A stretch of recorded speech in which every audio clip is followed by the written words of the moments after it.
Hey hello guys, what is up our insane audience side 360 degree চ্যানেলের explanation সিরিজের নতুন এপিসোডে আপনাদেরকে সুস্বাগত। আই হোপ সকলে অনেক বেশি ভালো আছেন।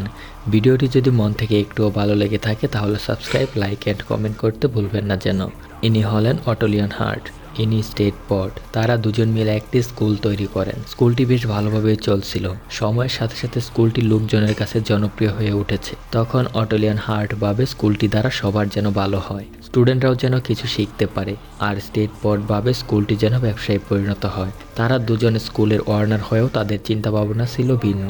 এরপর অটো লিওন হার্ট ও স্টেট পড দুজনেই মারা যায় এবং অটো লিওন হার্টের ছবি অফিস রুমের সামনে ঝুলিয়ে দেওয়া হয়। কিন্তু তাদের আত্মা আকাশে না গিয়ে স্কুলেই থাকে যেন স্কুলের কোনো ক্ষতি না হয়। বাট স্টেট পডের আত্মা স্কুলটাকে ক্ষতি করতে চায়, মানে নিজের ইচ্ছা মতো চালাতে চায়। এরপর স্কুলে একটি নিউ টিচার আসে যার নাম মিস স্মিথ এবং স্কুলটির নাম হলো Otto Leon Hart school. Miss Smith স্কুলের মিউজিয়ামে একটি স্কেলটন মানে কঙ্কাল দেখতে পায় এবং বলে এটি কিসের। তখন স্কুলের পরিচ্ছন্নতা কর্মী বলে এই কঙ্কালটি একজন টিচারের ছিল যার নাম স্টেট পড এবং স্কুলের জন্য উদ্দেশ্য ছিল অনেক খারাপ। এজন্য অটো লিওন হার্টের অভিশাপে সে কঙ্কালার সাইজে অনেক ছোট হয়ে যায়। তারপর কঙ্কালটি মানে স্টেট পড ভাবে অটো লিওন হার্ট আমাকে গুরুত্ব দিল না আর আমাকে সাইজে অনেক ছোট করে দিল। আমি এগুলোর প্রতিশোধ নেব আর ব্ল্যাক ম্যাজিকের সাহায্যে স্কুলের বিনাশ করব। এজন্য আমার দরকার পড়বে একটি চামচিকির পা, ব্যাঙের চোখ আর সাদা ইঁদুরের লেজ। তারপর ব্ল্যাক ম্যাজিকের সাহায্যে স্কুলটাকে ভাঙচুর করে আর অটো লিওন হার্টকে ছবিতে গিয়ে মারতে থাকে। আর এদিকে মিস স্মিথ স্কুলের টিচার ফিলিপের প্যারেন্টসের সাথে কথা বলতে চায়। ফিলিপ বাসায় আসে, তার বাবা মাকে স্কুল টিচারের কাছে পাঠায়। তারা স্কুলে গিয়ে দেখে দেয়ালে টাঙানো ছবিতে তারা ঝগড়া করছে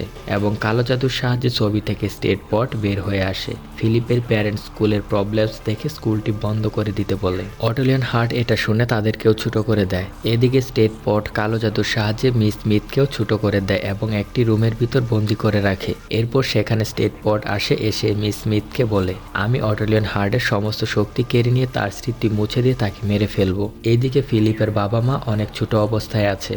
তখন ফিলিপ মজা করে বলে তোমরা বড়রা তো সবসময় বড় বড় কথা বলো, দেখো এখন ছোট হলে কেমন লাগে। আমি অটো লিওন হার্টের কাছে তোমাদের নিয়ে যাব আর ক্ষমা চেয়ে আগের মতো করে দেব। অটো লিওন হার্টের সমস্ত শক্তি একটি বলের ভিতর সঞ্চিত ছিল এবং সেটি স্টেট পড চুরি করে লুকিয়ে ফেলে। তখন ফিলিপ জানতে পারে বলটি চুরি হয়ে গেছে আর স্টেট পড এইদিকে স্কুলের নিয়ম কানুন তৈরি করে অটো লিওন হার্টের স্মৃতি মুছতে থাকে। তখন ফিলিপ ওই শক্তির বলটি খুঁজতে থাকে। তখন অনেক সময় খোঁজার পর সেটি পেয়ে যায় এবং অটো লিওন হার্টের গুপ্ত স্থানে রেখে দেয়। কিছুক্ষণ পর অটো লিওন হার্ট সবাইকে বড় করে দেয় এবং স্টেট পডকে আবারও মেরে ফেলে আর মিস স্মিথ সুন্দরভাবে স্কুলটি পরিচালনা করে।